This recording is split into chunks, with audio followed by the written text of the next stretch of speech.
Against the Clock, Adobe Photoshop CC 2016 release, Project 5 calendar cover. We are on Stage 3, creating custom vector shapes. In your Layers panel, select the Backstage copy. We will not actually be working on this layer. We will be creating a layer that is immediately above it. In your Tool panel, choose your Custom Shape tool. You're going to find that nested under the Rectangle tool or whichever tool you used last out of that grouping.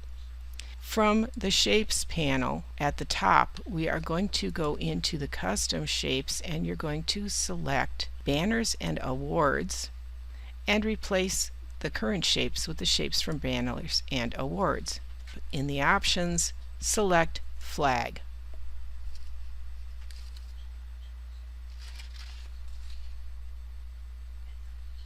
After you select that, go to your strokes and select No Stroke, and for your fill you're going to select a blue. We are actually going to change the color and replace that with a spot channel later, so it really doesn't matter what color we're using, but the blue that we're going to use is similar to the color that's in the logo. It looks good visually. It's going to be easy to recognize and to select. In your document window, click and drag to draw the custom shape over the area where your call to action text is. The Custom Shape tool creates a vector path that's based on the shape that we selected. We chose the Shape Layer option in Step 3, so the new shape layer is added to the Layers panel. If we did that right, yes it is. With the new shape layer selected, choose Layer, Layer Styles,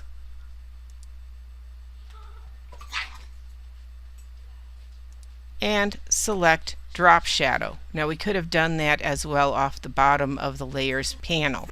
Define a drop shadow for the shape layer using the settings listed in your book. Multiply, black. Opacity should be about 75%. Your angle should be approximately 90. The distance should be 10 pixels approximately. The spread of 5%, and you can watch how that makes changes as you're progressing. The size should be approximately 20 pixels. If you want precise, you can type it in. I keep going right over it there. Say OK. If you've done everything correctly, save your file before you move on. Next, you're going to choose your Horizontal Type tool, and in the Layers panel, select the layer that is at the top, Subscriptions Now Available. I'm going to collapse that panel. In the Options bar, find the Create Warp Text button.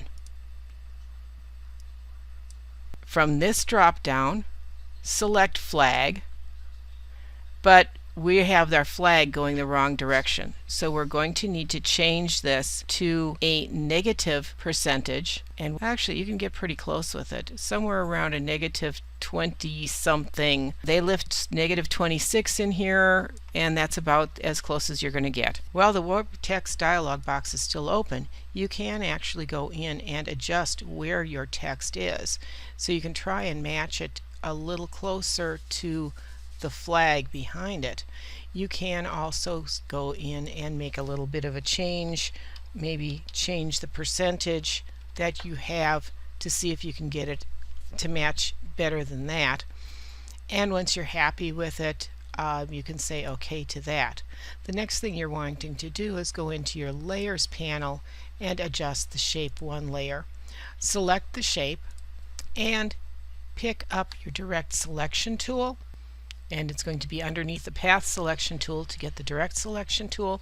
And once you have that, you can click on the path itself, and you can then go in and you can make changes to the location of the lines.